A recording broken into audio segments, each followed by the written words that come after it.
At Echo, we understand that the toughest outdoor jobs demand the toughest tools. Echo chainsaws deliver performance, reliability, and durability. Echo brush cutters are well balanced for effortless control. Echo blowers have power beyond belief. Echo hedge trimmers are built to last and are easy to handle. Using the experience of over 75 years in the industry, Echo now have two ranges of battery tools, 40-volt Garden Plus for the homeowner and a 56-volt professional battery series. Garden Plus tools are the lightest weight in our product line, designed to feel instinctive and comfortable in your hands. Whether you're trimming, cutting, pruning, or mowing, just connect, power on, and transform your outdoor space into something wonderful. You already know that battery tools offer low noise, zero emissions, and less maintenance. But what if they could also rival the power of your professional petrol tools? Meet the Echo 56-volt Professional Battery Series, Echo's premium battery lineup, built for professionals. Echo produce professional quality products that meet the demands of the people who use them. Find your local dealer now at ecotools.ie. Echo, power you can depend on. This is the Premier Garden Show. And here is your host, Anthony Faulkner. Today I want to start off with a very important message before we move on to today's episode of the Premier Garden Show. Today I want to shine a spotlight on an incredible Irish organisation that's been quietly changing lives for over 55 years, Grow Mental Health Ireland. If you've ever felt like life's challenges are too much to handle alone, or you're supporting someone who is, Grow offers something really special. Free peer-led support groups where people come together based on shared experiences. No referrals, no waiting lists, just real people helping each other grow through recovery. Their motto says it all. Be seen, be heard, be supported. Head to grow.ie to find a local or online group near you. You are not alone out there, and Grow proves it every single day. Let's end the mental health stigma. Reach out. You're not alone. Thanks for listening. Enjoy the episode. Leonie, a huge welcome onto the Premier Garden Show. I'm so glad to finally get a chance to have you on my podcast channel. I'm absolutely delighted to have you as guest at episode 120. An award-winning designer that maybe I have followed a lot at Bloom, and I suppose from back in the past, your first, appearance on Super Garden in 2012. So thanks so much for coming on. Thank you so much for having me. Delighted to. Yeah, maybe start then, I suppose, telling my viewers a little bit about you, where you're from, and what was it like growing up for you? Yeah, so my name is Leonie Cornelius. I'm a garden designer and interior architect, and I was actually born in Germany many moons ago. And my parents always knew they wanted to go live somewhere in a wild and beautiful place. We lived in Greece for a year. We travelled a lot, and they eventually settled here on the west coast of Ireland, in Leitrim. And I suppose my own practice and approach came through architecture first. And then through garden design that I studied in London. And it's sort of a combination of various aspects of the architecture being the kind of solid, structured side of things, and then nature being very much inspired by the wild landscapes of Ireland, and everywhere I would have spent time in Mediterranean climates like Greece, etc. Yeah, just when you mentioned Greece there for a moment, I think, was it 2018? I think one of your Bloom Garden Designs had a touch of Mediterranean about it, if I correctly am there, I think. So what first, I suppose, ignited your deep love for plants and gardens, and how did that passion lead you into creating these wild, inspired outdoor spaces?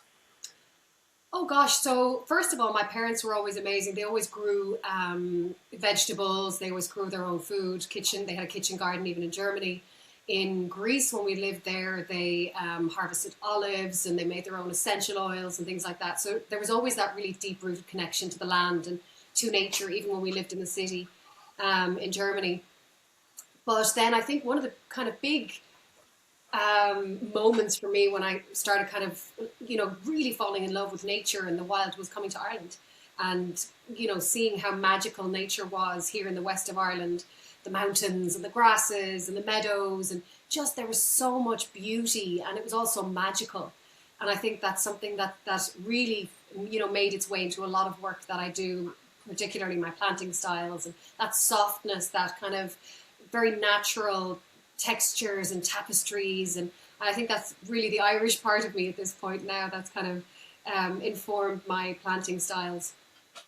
Yeah, your brand and your work are centered on kind of the wild Eden, that idea of, I suppose, plugging ourselves back into the power of the wild while creating spaces of connection, joy, harmony. So my question is to you is, what does wild Eden mean to you personally, and why do you believe gardens are such a powerful way to reconnect to nature and ourselves in today's fast-paced world we live in?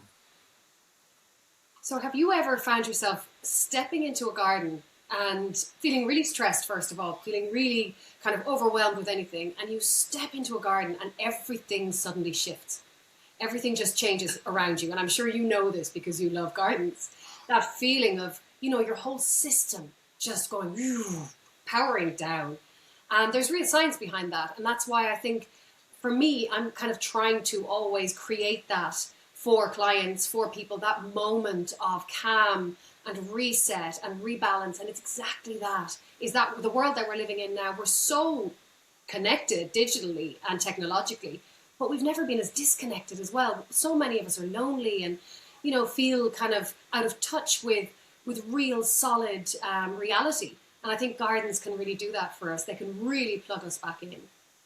Yeah, so when you're keen into gardens, but even if you're not, I think when you step foot in any kind of garden around the country, or even outside of Ireland, you can't help feel so connected and so relaxed. I just think it's powerful. It's so beneficial to our mental health, gardens. Um, Absolutely. yeah, you've spoken, I suppose, beautifully there about gardens and how they can teach us, I suppose, lots of great qualities that feel especially needed right now. Can you share a little bit about where that insight comes from and how it shapes the way you approach every garden design? So I've written an awful lot. I had a best-selling book in 2017, and that was sort of the start of writing an awful lot about gardens. And writing for me is that real exploration of, what does it mean to be human in this world? We're a part of this wild nature, and often we see ourselves as so different, as so separate from it. And I suppose the writing, when I started doing that for newspapers and magazines, and it really had me thinking about what it means to be a human in this world and how important gardens are for us in that. So I think that was really, really powerful as I was kind of writing over the years. And I'm writing a new book now as well, which really links to what's happening in the world and how nature can be a solution to that as well. Yeah, especially today as we talk, I think it's World Earth Day Yeah. today. So before you, I suppose, you became well known, an award-winning designer, can you, I suppose, go back to something, I suppose, we're both connected in some way? 6 years, I think 2012, 6 years before my time on RT Super Garden, Mm. you won the show and you got your first show garden at Bloom.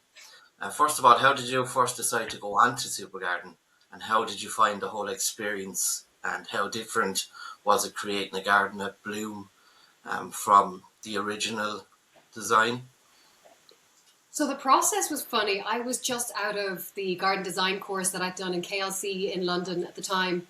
And I was like, okay, I have this garden design business. I know exactly what I want to do. I know how I want to do it, but I don't have clients. So how are people even going to know? And then I was looking at advertisements, or I wasn't even at that point where I was thinking I could even write for newspapers or magazines. That wasn't even in my brain as a possibility. So I thought, how am I going to get clients? And at the time, I was on Twitter still, which I'm not anymore, but I saw a call out on Twitter, Super Garden looking for garden designers, and I was like, I'm a garden designer. I could try that. And little did I know that I think it was like a week later or something. I was like signing the contracts, and they were like, "Here's your client in Sligo." At the time, it was still, in the different places around Ireland, and so it was a really sudden, like, boom, here we go, Super Garden, you're on. And they came to Sligo then to film, and it was a very quick. I think it was 4 weeks, and I had no idea what was coming at me, absolutely no idea. One of the most amazing experiences. I adored it. I loved the whole process, even though sometimes it was torture with things going wrong, as you know. There's always something that'll go wrong, and of course the cameras are like, "Yay! The driveway is cracking! Woohoo! We have drama." But that's all part of TV, you know. And so I finished that, and I won that, and I thought, this is fantastic. I'm going to bloom. And then they said, now, you've been building Super Garden for 4 weeks. Do it all again. And I was just like, okay. I've used every favour that I've ever had in my life from everyone I knew. But thankfully then Board B really helped, and, you know, we got everything done. And then we went on to win the best in category in the medium, and the gold medal, which was just, again, beyond my wildest dreams. It wasn't something I saw coming at all. But I definitely had clients then. Yeah, the whole process. I think with Super Garden, I think the difference or the changes they've made in the last few years about keeping the gardens kind of back to back, I think is a big plus, because Definitely. and also most of the gardens now are all kind of the same size, so no one is at a kind of disadvantage traveling miles, or the changes they've made, and even the increase in the budget and the planting.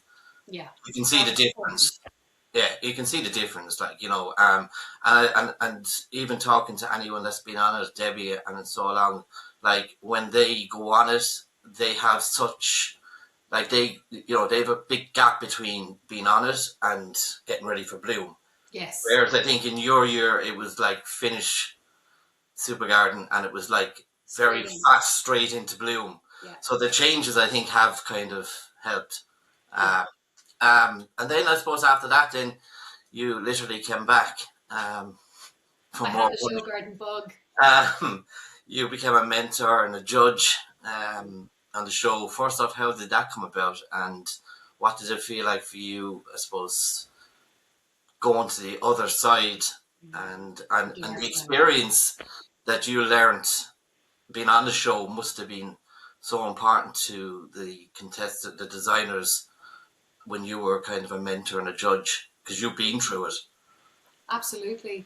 I think going back, as first of all, I took a year or two. I went back to bloom again the year after that, 2013, did my own garden, which was called A Love Letter to the West. And it was a garden all about the west of Ireland, and beautiful lakeside location here. And I can't remember what year I started with Super Garden as mentor, but basically they were looking someone to really help people, kind of create the best garden they possibly could. And the mentor was still built into it at that point. And it was lovely. It was so nice being on that side of it. And being a mentor, obviously, you're really positive and you're able to really kind of help them create something amazing. And then the opportunity came along to be one of the 3 main judges, and I thought, do I really want to do that? Do I want to be this mentor that helps and is, really positive and helps them create something really special, or do I want to be somebody who judges? And then I thought, no, you know what? I'll be the good judge. I'll be the nice one. I'll let Gary be the baddie, the silent cowl of the family. So we had great fun, and it was a great team of people, and it was so lovely. Roisin Lafferty was part of the team at that point as well.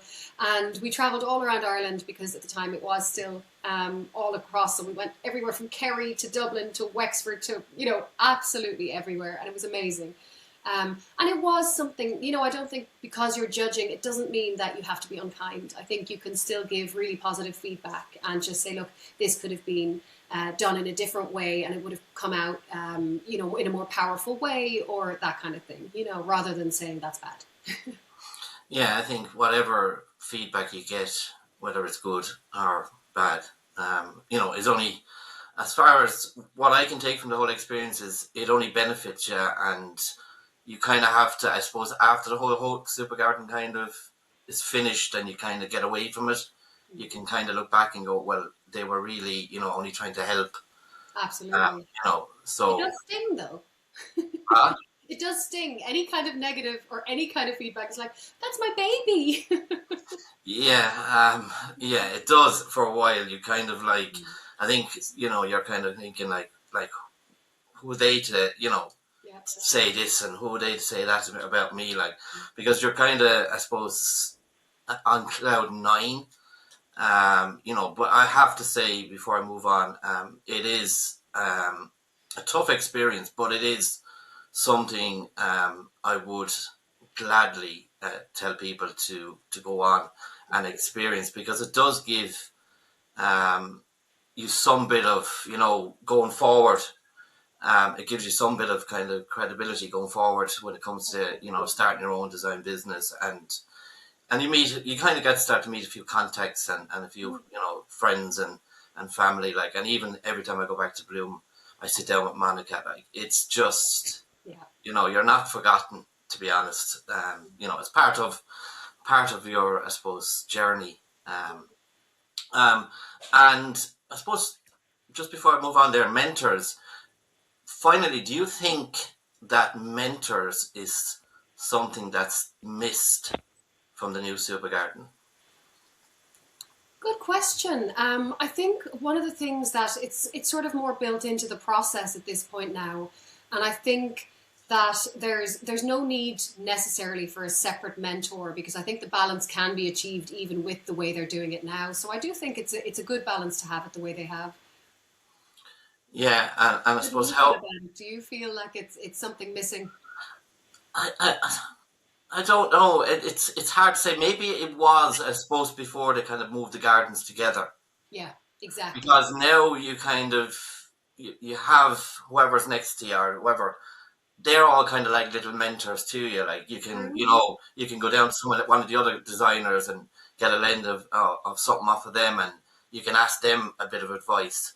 Whereas before, you were kind of very isolated. You were literally, away from it, because even like when I was on it, like, you wouldn't have seen the other designers' work until literally television. And that's really scary.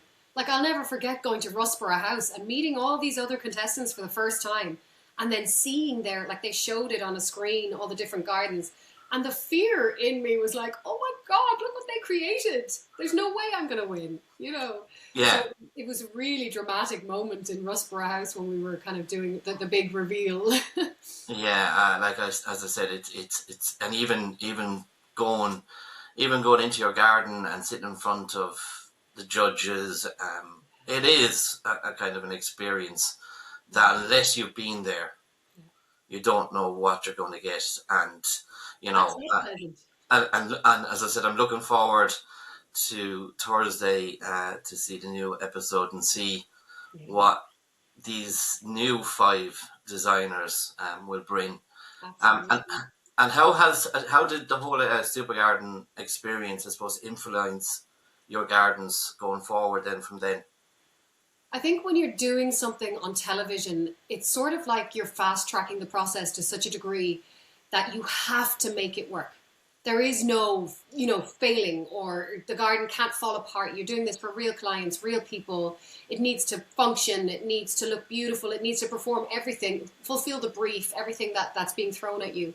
So it's this kind of really powerful learning experience that you have to just kind of show up for, And I think that's what really makes you go, oh, actually, I can achieve all of that in 4 weeks. Then why can't I do this for real clients with more time? So it is like a speed session of design learning, and I think the more we design as well, the less we know. The more we realize, the less we know. So I think the more I go through, every time I do a design and every time I do a show garden or whatever it is, I kind of realize, oh my God, I have so much more to learn. And that's really powerful and really important, I think, because otherwise you become complacent and you don't do your best anymore. And I think things like Super Garden or Board Be a Bloom, all of that, it is such a challenge. And it's, it's not normal to be building a garden in 4 weeks, that of the magnitude that you're building them for Super Garden, or especially for the things that are happening at Board Be a Bloom. So it is that kind of fast track.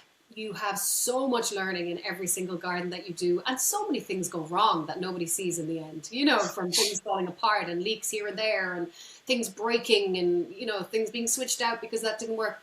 At the end, it's this beautiful garden and people are like, oh, that's gorgeous. And you're like, oh, blood, sweat and tears. Yeah, as soon as you walk into bloom, you see these gardens. They just look like they were there with 10 years to be. Yeah. And I think every year the game gets raised. It just get like the gardens, like even down to planting, everything is really starting to get raised every year. You go back and you go, wow, it's getting tough. So, and then your own garden, what is that like? And how has your early garden designs maybe helped create your own kind of private space? So my own garden is actually back in Leitrim, where I first came when I moved to Ireland. And it's just a wild meadows sweeping down. I have borders all over the place. There's donkeys on the land beside me. And I do a lot of the stuff myself because I kind of treat it as my, trial and error laboratory. I put every time I have a bloom garden, every time I do a garden, I always bring back a few of the plants to the garden to make sure they work over time, see how they do here. And I experiment an awful lot with things like using sand or gravel or seeing how things perform. Like, for example, last year I brought home plants from my Nourish garden, and they were some beautiful specimens. They were all based around herbs, medicinals, some of them from Tuscany, some from Liguria, some natives. And it was just a mixture of things you could use in teas, in the kitchen, but some of them were quite tender. And I wanted to see how will they do in this amazing wet location in the west of Ireland. And they've all survived. And the reason for that is that I'm experimenting with, gravel mixes, horticultural grit, with sand, and seeing, how are the ratios and how will they do if they don't have the wet feet that they might have in kind of this sort of landscape. So it's really interesting. And then I suppose, how has your own, tending your own space over the years, and I suppose helped you, teach you about patience, true essence of garden design.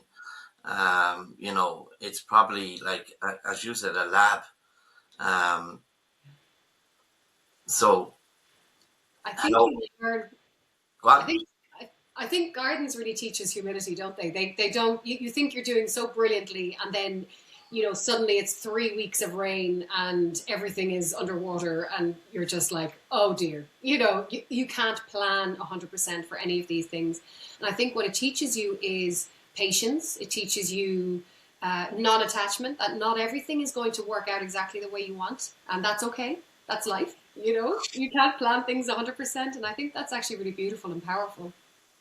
Yeah, we kind of get attached to a plant or a tree, and you kind of are a little bit devastated when you look out and it starts to wilt or it dies, and I suppose talking to people that are not plant people, they kind of look at you and going like, it's only a plant, just go get another one. But like, you do get attached to certain plants, and when things go wrong and plants die, the first thing you have to do is, I suppose, is find out why it went wrong, and help to whatever plant that is, try again the same kind of plant or the same tree. I've last year I lost a lovely Japanese acer on my balcony, and I still haven't replaced it. I've got 3 already gone in, and they've been taken back out because it's just not the one that I had. And it is hard. Your site is telling you something, right? It's saying, it might not be the perfect location. It might not be where that wants to be. So I suppose that it can teach us that too, is what does that space want? How much wind, light, what are the locations? Why is the acer not happy there? And then bloom, I suppose you had a couple of gardens there.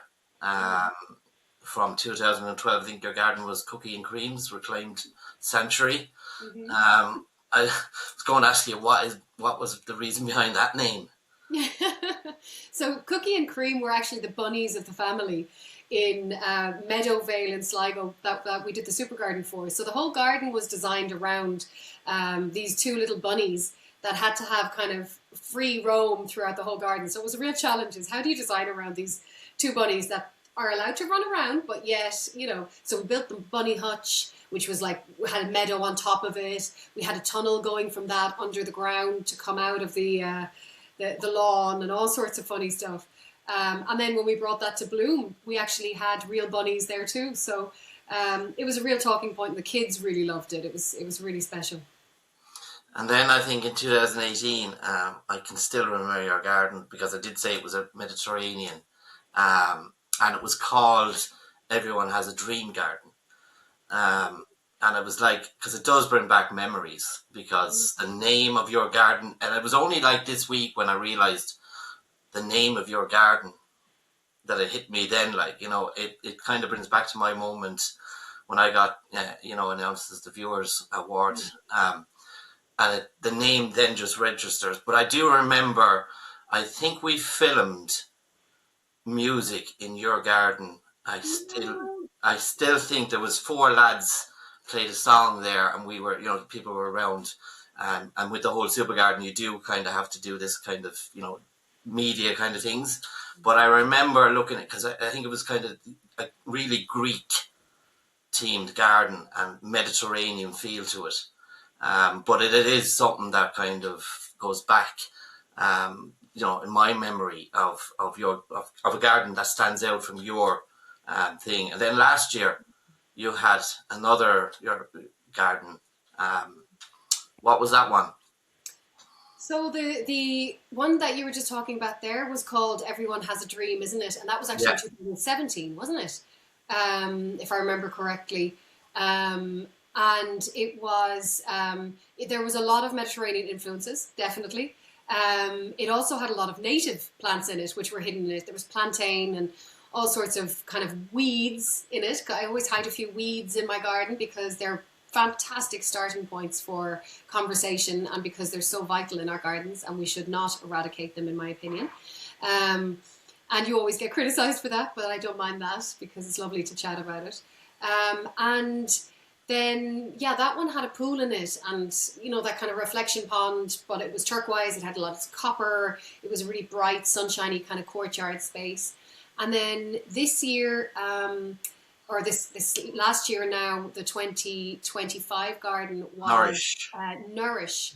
And that was based all around healing plants and, how we can bring our gardens into our everyday, the garden in, the garden out. So I designed a structure that was a tea house, basically, with arches, and it had that really kind of, some people were saying Italian, some were saying Moroccan, some were Greek. So it was interesting to see the kind of reactions. But it was that kind of structure that was neither inside nor outside. It was a shelter that was open to the elements, and the garden kind of bled in and out. So I got to play around with architecture. I got to build this, basically a house with a tap and a sink and power, and it had lighting. It had an apothecary with all my herbs collected on a shelf, and it was one of the most amazing processes to do together with my builder, Paul Mason. He's in Galway. We just worked out all of these gorgeous little details, and really went, all out to try and create that atmosphere of that you could actually step in and live there almost, and have your tea ceremony, your rituals for lounging in the garden or sitting down inside, and everything in it was considered so that it kind of linked to really, bringing calm and well-being into your everyday. And it was a really beautiful experience. And how do you, I suppose, cope with the feedback? How do you, you do get a lot of attention from, I just think as soon as Bloom opens, everyone heads to the show gardens. And it must be, overwhelmed at the start, but you've been there so many times that you're probably used to the attention. It's a funny one. I think this year we had our garden. It was the first garden as you came in. So everybody that came into the show garden area saw where was standing right in front of the little water feature we had and the planting and the structure. And it was really, it was kind of, I tried to step back a little bit when Bloom is on then. I don't want to be front and center. I want people to see the garden and experience it as it stands and to imagine themselves being inside it. And, you know, kind of, I'm just there to answer the questions if they have questions. And it's really beautiful. I think that's the biggest, you know, the moment when you go, you can relax, you've made it, you've done it. And especially if you've won a medal, a gold medal like we did this year as well, or last year as well. And that feeling then of telling people about it, what the story is, or Anya Lawler came in and filmed a huge section of the live show in the garden, which was so amazing because we had the most beautiful footage of the olive and the plants and, you know, everything in the garden. And it was so, so special. And I think that then is the highlight at the end of it all, the kind of payback for putting all that hard work into it. And where has any of that garden gone anywhere? Or do any of your gardens go to places? So many of my gardens do go to places. Some of them are, one of them was rebuilt at a lake in County Leitrim. The last year's one, some of the plants came to my own garden, but it was sponsored by Cara Nursery. So a lot of them would have gone back to the nursery and found new homes. And that's kind of one of the main things. But as I said, these gardens just look so, like, it's hard to believe that the Phoenix Park is a field. It's crazy. It's crazy, and especially when you step onto there at the start and you go, oh my God, I have to build another garden now. What have I done? And you have this green flat in front of you and you're going, oh my God, we're at the very beginning. And then I suppose to keep these plants or to have these plants in tip-top condition, there must be a lot of work goes on leading up to this, like weeks, months of getting these plants to where they are. I was very lucky because some of the plants that we had, I don't know if you remember, it was like 3 weeks of absolute beautiful Mediterranean sunshine. So I thought, this is fantastic. My plants are going to be great because a lot of them were healing herbal plants from the Mediterranean, etc. But it got so hot that we had to literally water them about 5 times a day. So I wasn't there necessarily every day on the build. You know, I would go home for 2 days, maybe. One day my son was doing his leaving cert. It was all the kind of, you know, very, very busy. And it was so hot. So the plants, even the Mediterranean specimens, really, really struggled because they weren't in the ground. So it was a very challenging year for the good weather this time, rather than, you know, bad weather in some of the other years. So that's what you have, I think, with show gardens is you always have that challenge of you have no idea what the elements are going to throw at you. Are you going to be painting in the pouring rain? Are you going to be, you know, watering your plants constantly because it's that sunny? And a very hot, I suppose, hot topic right around the world right now is the word biodiversity. You have described, I suppose, biodiversity not as an add-on, but as the first building block and driver of every garden you create. How does that principle guide your choices from, I suppose, the first sketch to the final planting plan? I think we always need to start a garden design by considering ourselves part of the whole system. We're not separate from nature. We are wild. So making sure that we don't design a little space for ourselves, we clear the whole space of weeds and of whatever wildlife we have and then build within it. Rather, what we're doing is we're kind of deciding, okay, well, where do we want to interact with the garden? Where do we feel ourselves at the most connected with nature?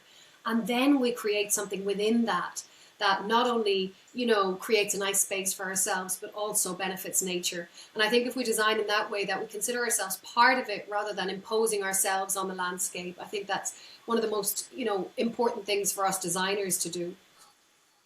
You touched at the start there that you're not only a garden designer, but you're an interior architect, which is something not every garden designer would have that background. How does that help create like that seamless indoor-outdoor connections that make, I suppose, the garden feel like a natural extension of our home, especially, I suppose, in the climate that we have I think it's having studied interior architecture, I think really informs the detailing process of my work. So for me, first of all, it's really important to create shelter in Ireland, all of that, make sure that things function, things work well, because there's nothing worse than a garden that doesn't function, that doesn't have good circulation. So really analyzing a space and making sure it's doing exactly what you want it to do for living, for actual use. So the form following the function that it's there for. But also, I think what it really kind of what's left from the whole architecture side of things that I adore is the detailing. So I don't know, did you see the Zarby's garden at Bloom 24 in 24? My garden is a tiny little balcony garden, but we got so much detailing into that garden. And I had so much fun designing every little detail of how the pergola meets the brass little plates that where they connected. And, we put little hexagon shapes because it was a pollinator garden for bees. We put little hexagon brass shapes into the wall, little holes for bees made from brass pipes. So it was one of these gardens where I really got to play with detailing because it was so small. And you often don't have that, you don't have that luxury in a huge garden, or even in a larger show garden, because you've got so much to think about. But at that scale, I think it was like 3 by 5 meters or 2 by 5 meters. It was so much fun to really use my knowledge as detailing all these tiny little things, and it was fantastic to do all that. Yeah, you're just speaking of balcony gardens there. Like I have a balcony that's 44 inches wide by 25 feet long. So I can see where you're coming from. It is hard to kind of, I suppose, get stuff into it, but not make it look so crowded. Yeah. And it must be harder to design a smaller space than it is to work with a larger space. It is, because I think in small spaces, every detail really, really matters. So, you can get away with using lots of plants in a larger garden and having corners that are soft and natural. But in a small space, you'll see every single thing that you're doing. So every detail matters more because your eye will be drawn to it quicker. So it's a challenge, definitely. But I love it. I love doing small spaces because I get to play more. You've been developing talks and ideas around well-being through wild and designing gardens for reconnection to ourselves, each other and nature. What excites you most about sharing these messages right now? So I absolutely love giving courses, talks, workshops. I emceed the garden stage at Tirlawn Country Life recently there, where we were in conversation with Jim McGavin as well. And I think what's really exciting about that is you're not just if I'm writing something for a magazine or a newspaper, I'm doing it on my own. But if you're doing it in a talk situation or a workshop or emceeing the garden stage at Bloom this year, for example, you're doing it in collaboration with other people. You're having conversations. It's exciting. It's energizing. And it's something that I love doing because sometimes working as a designer, you're very much doing the computer stuff and you're drawing and you're writing on your own. And then, in that situation, you're being social. You have a community of people who all adore gardens. So, what better place to kind of explore ideas and to learn what should we be thinking about right now? How important is it to, link to have this holistic view of well-being, and how can we look at gardens to provide solutions for the future? And then we can talk a little bit about right now. As you said at the start, the pressure, you're not under that pressure that you would have been probably this time last year. So you don't have a show garden this year, but I do believe you're involved this year in different ways. I think you're there the Friday, and I think you said the Monday. Can you give my viewers, I suppose, an insight what you will be up to for these 2 days? Yeah, so we're going to be doing some really cool stuff at Bloom this year. On Friday, I'm going to be there with Tirlawn Country Life, and we're going to be hosting a talk there. And they have the postcard gardens there, so that's going to be really exciting, linking to that. And then on Monday, I'll be there all day hosting the garden stage. So we're going to have some really amazing guests. I'll get to kind of do a panel discussion with them, and can't wait to ask them all the questions. And I'm really looking forward to that. It'll be great. Yeah, just touch on the postcard gardens. They're one of my favourite parts of Bloom. because they just really can tell a story in such a small space. Yeah. And I do think anyone that goes to Bloom, I do recommend that you spend a bit of time, because every year they get bigger. There's like last year there was a lot more kind of postcard gardens than, and I do look at these gardens and I'm thinking, how hard is it to design that size, but yet make a bit of an impact and tell a bit of a story. Oh, So they're fantastic. They're so inspiring. And I went there last year actually just to get a breather from my own space because it was so busy and there was so much going on. And I was like, okay, I need to take my little wander. I'll have my lunch and then I'll take a little wander and actually see what else is happening. And the postcard gardens, I just stopped there and I was like, these are amazing. They're so good, and it's communities designing them. It's people who are not necessarily garden designers or haven't studied that particular, design or anything. And they're fantastic. They're so good. you also there touched on you have a book, but you also are, I suppose, busy writing again. How is that going? And is it close to being finished, or when will it be available in bookstores? So the first book I published was in 2017, and that was a bestseller, Dream Gardens it was called, with Mercier Press. So it's almost 10 years. So my goal is to finish it so that it can be published in 27 or 28. So around about that, I'll see how I get on. The book is never finished. That's the problem. So it's one of my favorite things to do, because one thing that happens when you're writing a book is you really start to think about what you actually feel, your process, how you've changed over time, and how all the work that you've been doing, how that feeds into what you do on an everyday basis, because I don't think we can separate, work, especially if you do something you love, from the person that you are. So that's been really exciting. I'm more than halfway through, let's put it that way. So there's a little bit of, is it done yet from a few people, but I want to have it all kind of perfectly outlined and then go to the next phase of it. But what I can say is it's very much linked to, the challenges that we're finding ourselves in world globally right now, and how gardens and nature can really link to that and become a really powerful motivator to finding solutions for the future. So 2002 or 2027 to 2028, we can expect a Christmas stocking filler. I suppose apart from Bloom then and your book, what else is down the road for you? And will we ever see you show off your talents at Bloom again, I assume? Oh, I'll tell you, Bloom is addictive. We all know this. Any any gardener or garden designer that's done Bloom will tell you. Oliver is one name that kind of, Yeah. he just can't get away from it. Bloom is absolutely addictive. So you do one garden and then you're like, oh, maybe I'll do another one. It's like having babies. You forget how difficult it is. So it's like, oh, maybe I'll do it again. And then you're back there going, oh, what have I done? No, the stress. And then it all comes together again. Then you go, okay, this was worth it. So I would love to go back to Bloom. I think it's an amazing show.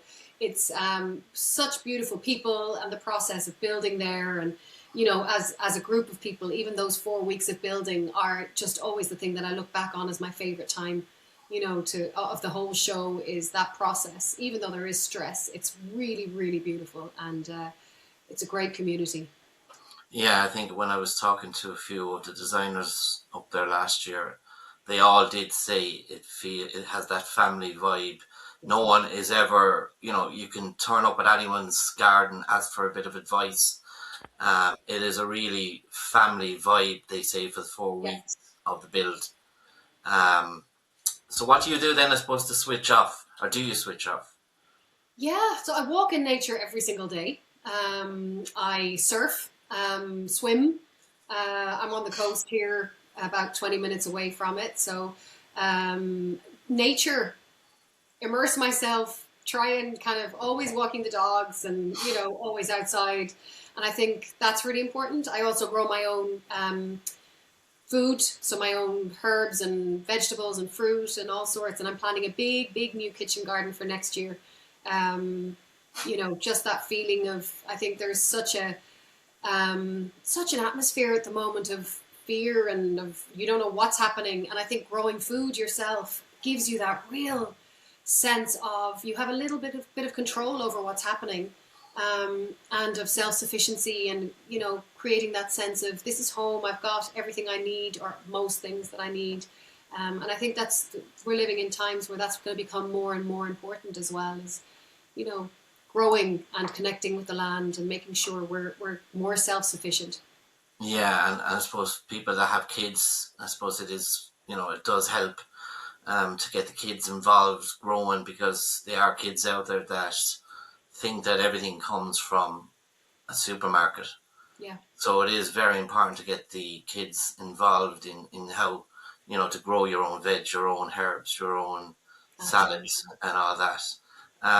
Finally, looking at your journey from early influence, like your mom's passion for plants, through to award-winning wild-inspired garden design, what keeps you motivated to keep pushing boundaries of what a garden can be? Oh, that's a good question. I suppose as humans, we change so much over time, and the more I learn, the more hungry I get for learning more. And in the past couple of years, I've really started realizing I've got this kind of almost hunger to experience life more, and to grow more, to know more. And the garden is such a central part of that, because it plays such a huge role in our everyday, or if we're lucky, in my life, thankfully. It's the first place I go in the morning, last place I go at night, and 3 a.m. in the morning, if I can't sleep, what do? I end up in the garden. So it's one of these, I think that hunger for drinking all that beauty in, and seeing as many gardens as I can, creating as many beautiful spaces, and connecting with people over positivity and hope for the future. I think that is something that's become really, really powerful in driving me to kind of create more and learn more, and enjoy life more. And then I suppose any of your designs that you do for your clients, and I sometimes wouldn't call them clients, I just call them family.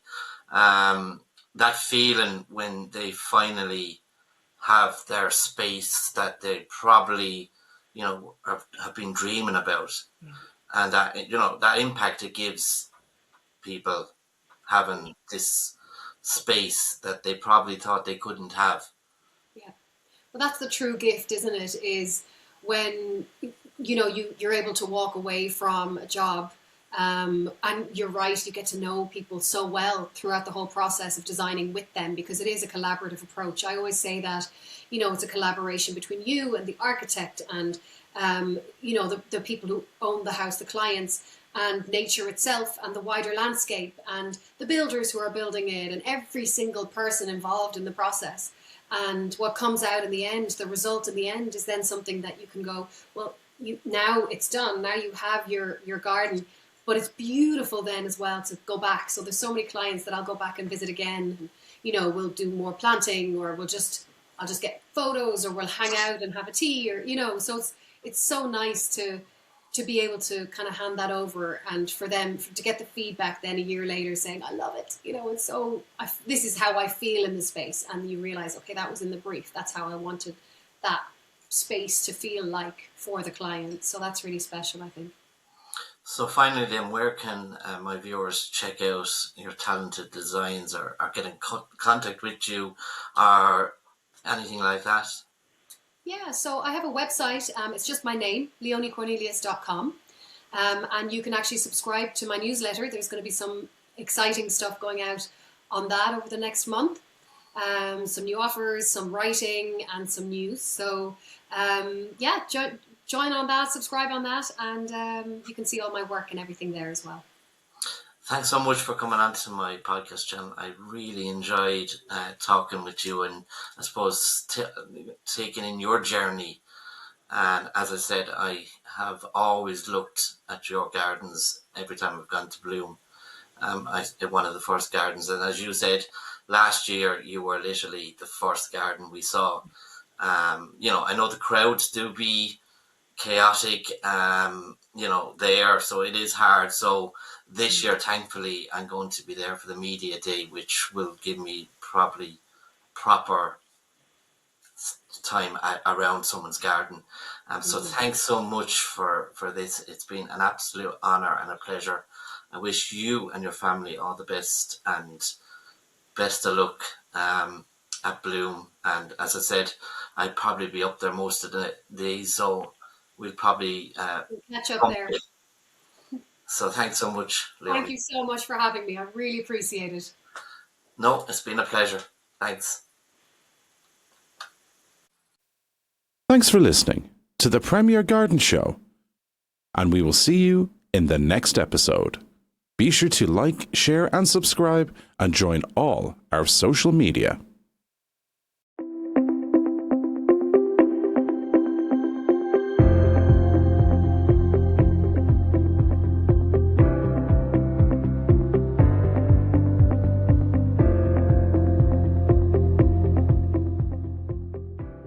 At Echo, we understand that the toughest outdoor jobs demand the toughest tools. Echo chainsaws deliver performance, reliability, and durability. Echo brush cutters are well balanced for effortless control. Echo blowers have power beyond belief. Echo hedge trimmers are built to last and are easy to handle. Using the experience of over 75 years in the industry, Echo now have two ranges of battery tools, 40-volt Garden Plus for the homeowner and a 56-volt professional battery series. Garden Plus tools are the lightest weight in our product lineup, designed to feel instinctive and comfortable in your hands. Whether you're trimming, cutting, pruning, or mowing, just connect, power on, and transform your outdoor space into something wonderful. You already know that battery tools offer low noise, zero emissions, and less maintenance. But what if they could also rival the power of your professional petrol tools? Meet the Echo 56-volt Professional Battery Series, Echo's premium battery lineup, built for professionals. Echo produce professional quality products that meet the demands of the people who use them. Find your local dealer now at echotools.ie. Echo, power you can depend on.